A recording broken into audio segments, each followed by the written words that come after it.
Hello friends, स्वागत है आपका अपने इस युग भक्त चैनल में। आज हम आपको अक्षय तृतीया व्रत की कथा के बारे में बताने जा रहे हैं।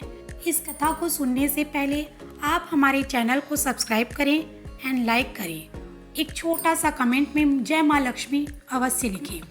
अक्षय तृतीया हिंदू धर्म में अक्षय तृतीया का विशेष महत्व है। अक्षय तृतीया को बेहद शुभ दिन माना जाता है। कहते हैं इस दिन यदि विधि विधान से और सच्चे मन से माँ लक्ष्मी की पूजा की जाए तो घर में सुख शांति और समृद्धि आ सकती है। अक्षय तृतीया को आखा तीज और अक तीज के नाम से भी जाना जाता है। वैदिक ज्योतिष के अनुसार ये बेहद शुभ दिन होता है, इसलिए इस दिन पर शुभ कार्य किए जाने की परंपरा है। इस दिन कई लोग व्रत रखते हैं और इस कथा का पाठ भी जरूर करते हैं।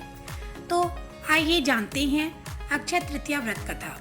प्राचीन काल में एक छोटे से गांव में धर्मदास नाम का एक गरीब वैश्य रहता था, जो हमेशा अपने परिवार की भरण पोषण के लिए चिंतित रहता था। वो बहुत धार्मिक प्रवृत्ति का था। पूजा पाठ में उसका बहुत मन लगता था। एक दिन उसने मार्ग पर जाते समय कुछ ऋषियों के मुख से अक्षय तृतीया व्रत के महात्म्य के बारे में सुना। तब उसने भी इस दिन व्रत रखकर दान पुण्य के कार्य करने का विचार किया। जब अक्षय तृतीया आई तो उसने उस दिन सुबह जल्दी उठकर गंगा में स्नान करने के बाद विधि पूर्वक देवी देवताओं की पूजा की और व्रत कर रखा।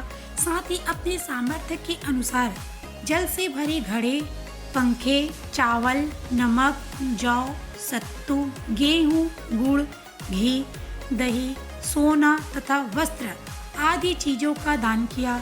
इसके बाद उसके जीवन में जब भी अक्षय तृतीया का पावन पर्व आया तब उसने पूरी श्रद्धा से व्रत रखकर दान पुण्य के कार्य किए। कहते हैं अक्षय तृतीया व्रत को रखने और इस दिन दान पुण्य करने से ही यही वैश्य दूसरे अगले जन्म में कुशावती का राजा बना। वह इतना धनी और प्रतापी राजा बना था कि त्रिदेव तक उसके दरबार में अक्षय तृतीया के शुभ दिन पर ब्राह्मण का वेश धारण करके आते थे और उसके महायज्ञ में शामिल होते थे। लेकिन इतना संपन्न होने के बाद भी उसे कभी भी अपनी श्रद्धा और भक्ति का घमंड नहीं हुआ और हमेशा धर्म के मार्ग पर चलता रहा। माना जाता है कि यही राजा आगे के जन्मों में भारत के प्रसिद्ध सम्राट चंद्रगुप्त के रूप में पैदा हुआ करते हैं। अक्षय तृतीया के दिन जो भी इस कथा का महत्व सुनता है और विधि विधान से पूजा और दान आदि करता है, उसे अक्षय पुण्य की प्राप्ति होती है। साथ ही उसके जीवन में सदा सुख समृद्धि बनी रहती है। जय श्री कृष्णा। राधे राधे दोस्तों।